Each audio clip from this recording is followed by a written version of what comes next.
রোজিনা আরিশা 0.3 চ্যানেলে সবাইকে স্বাগতম।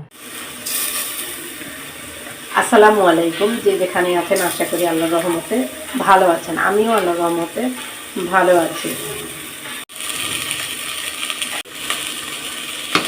আমি তেল দিয়ে পেঁয়াজটাকে ভেজে নিয়েছি। এখন তারপর ভালো যখন হচ্ছে পেঁয়াজটা, তখন এই যেটা আমি পোলাও চালটা ছেড়ে দিয়েছি। পোলাও চালটা নেড়ে দিয়েছি। পোলাও চালের ভিতরে আমি লবণও দিয়েছিলাম। যখন একটু ভাজা ভাজা হবে তখন আমি পানি দিয়ে দিব পরিমাণ মতো। চালটাকে একটু লাল লাল করে ভেজে নেব। যে আমি পরিমাণ মতো পানি দিয়ে দিচ্ছি। নতুন চাল হলে পানির পরিমাণ একটু কম লাগে, পুরান চালে একটু পানিটা বেশি লাগে। আমার এটা পুরান চাল। পরিমাণ মতো পানি দিয়ে দিলাম। এখন একটু নাড়াচাড়া দিয়ে নিচ্ছে।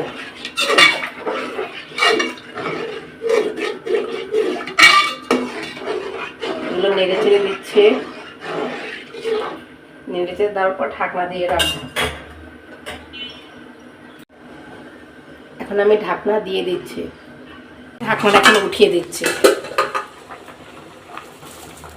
এখন এর ভেতর আমি গাজর দিয়ে দেব। ঢেপে রেখেছিলাম তো। তারপর এর ভিতর মটরশুঁটি দিয়ে দেব। যে মটরশুঁটি দিয়ে দিচ্ছি। এখন নেড়ে চেড়ে দেব। পোলাওর ভেতরে গাজর আর মটরশুঁটি দিলে পোলাওর পুরো লুকটাই চেঞ্জ হয়ে যায়, দেখতেই ভালো লাগে। কোনো জিনিস খাওয়ার আগে যদি দেখতে ভালো লাগে, মানে মনে হয় যে অর্ধেক খাবার দেখাতেই খেয়ে ফেলি। পানিটা শুকিয়ে গিয়েছে। এখন আমি নেড়ে দিব। তা না হলে কী হবে, নেড়ে দিয়ে লেগে যাবে। পোলাও হতে না বেশিক্ষণ লাগে না।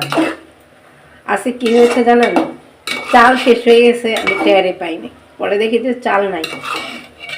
ঘরে পোলাও চাল ছিল, ঝটপট রান্না করে ফেললাম।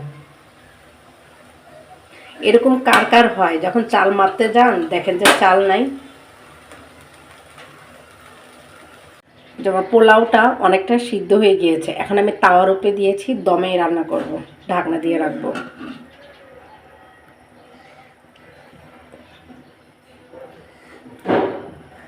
ঢাকনা দিয়ে রেখেছি। এখন তাওয়ার উপরে আস্তে আস্তে দমে হয়ে যাবে।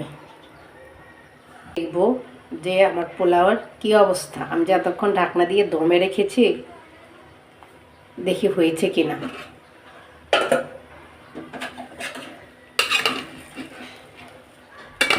পোলাও হয়ে গিয়েছে।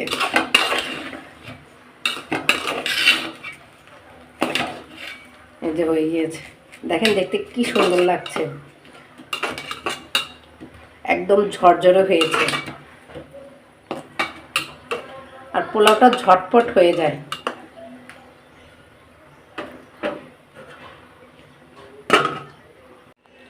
এখানে আমি লাউ নিয়েছি, তারপর আলু, টমেটো পেস্ট, পেঁয়াজ, আদা রসুন, এগুলো একসাথে আমি ভালো করে মেখে নেব।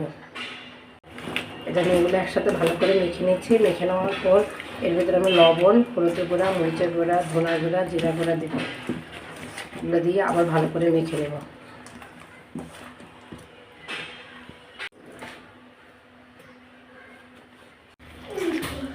আমি তেল, লবণ এগুলো সবগুলো একসাথে দিয়ে ভালো করে মেখে নিচ্ছি।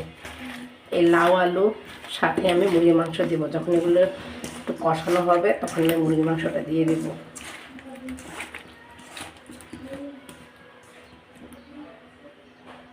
যেমন পরিমাণ মতো পানি দিয়ে দিচ্ছি কষানোর জন্য। কষানো হলে এর ভিতরে আমি মুরগির মাংসটা দিয়ে দেব।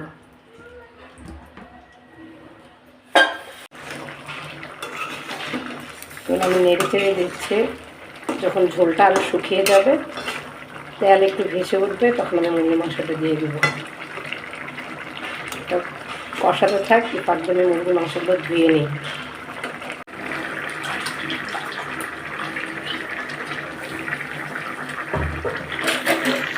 যেমন মুরগিগুলো ধুয়ে এখানে দিয়ে দিলাম। এখন এগুলো সব একসাথে নাড়াচাড়া দিব।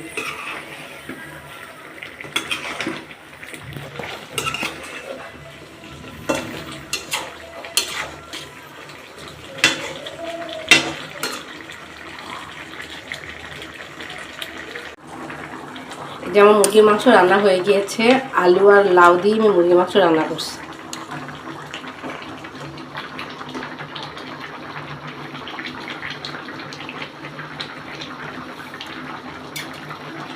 রান্নাটা কেমন হয়েছে সবাই কমেন্ট করে জানাবেন। আসসালামু আলাইকুম, সবাই ভালো থাকবেন।